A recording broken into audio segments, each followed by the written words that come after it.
Сәлем, тағдырлар арнасының тыңдармандары. Менің каналыма қош келдіңіздер. Маған тіркеліп лайк басуды ұмытпаңыздар. Осыдан 2 жыл бұрын үйленемін деп жүрген қызыммен арамыз ажырады. Ол мен ойлағандай періште емес екен. Үйленеміз деп шешкен соң төсектес болдық. Арада бір өткенде бір жайсыздықты сездім. Дәрігерге барып едім, жыныстық жолмен жұғатын ауру жұқтырғанымды айтты. Қайдан жұқтырғанымды сұрап еді, танымайтын кездейсоқ біреу деп құтылдым. Сүйген қызымнан жұқтырдым деп қалай айтамын?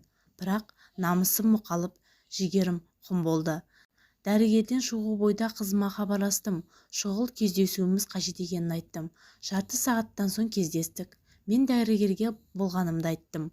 Алғашында ол мүмкін емес деп жалтарды. Бірақ мен одан өзге ешкіммен төсектес болмағанымды айтқан соң, таяуда болған кеште бір бейтаныс жігітпен кездейсоқ төсектес болғанын мойындады.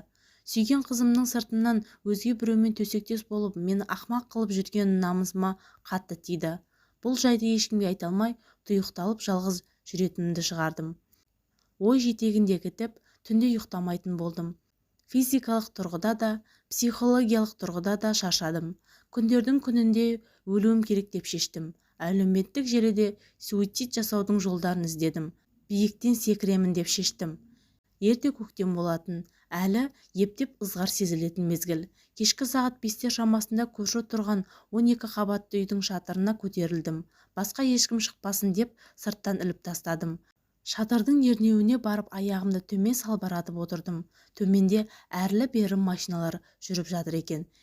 Неге екенін жазықсыз біреудің машинасының үстіне түсіп бүлдіремін-ау, жазықсыз біреудің жазым етемін-ау деген ой келді. Ойға шомып тұрғанымда ту сыртынан біреудің жай отырыс па деген дауыс шыққанда құлағым кете жаздады. Арт жағымда аузына темекі тістеп алған, сыптай киінген сұңғақ бойлы, денелі бейтаныс жігіт тұр.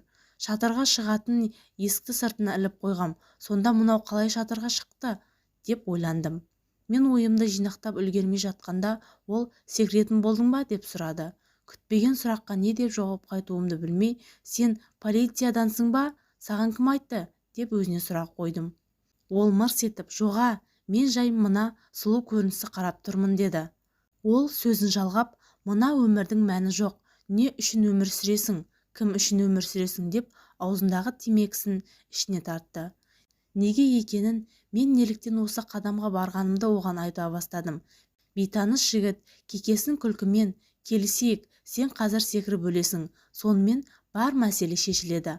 Ал мен мына темекімді шегіп боламын да төменге түсем. Сенің қалтаңнан телефоныңды, бар құжатыңды алам. Сол арқылы сенің бар туысыңды, достарыңды табамын. Сонан кейін оларды бір-бірде бүлдіре бастаймын.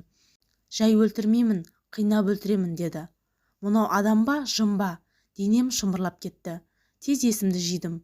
Ей, не сандырақтап тұрсың? Сен кімсің өзі дедім. Ол ашуланған да жоқ. Бір қалыпты дауыспен, саған бәрібір емес пе? Қазір өлесің. Басқаларға түкіргенің бар ма? Деп басқа жаққа қарап темекісін құшарлана тартып тұр.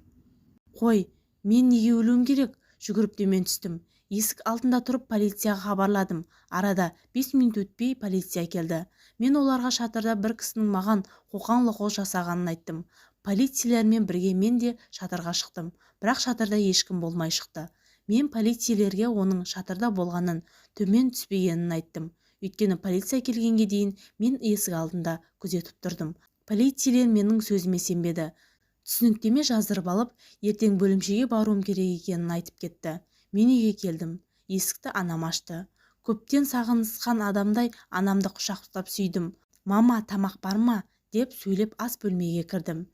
Менің көңілді жүрегімді көрген анам қайта құшақтап бетінен сүйіп көзіне жас алды. Анамның қуанатындай жөні бар еді. Өйткені мен соңғы кездерде үйдегілермен сөйлесуді де, күлуді де ұмытқан едім.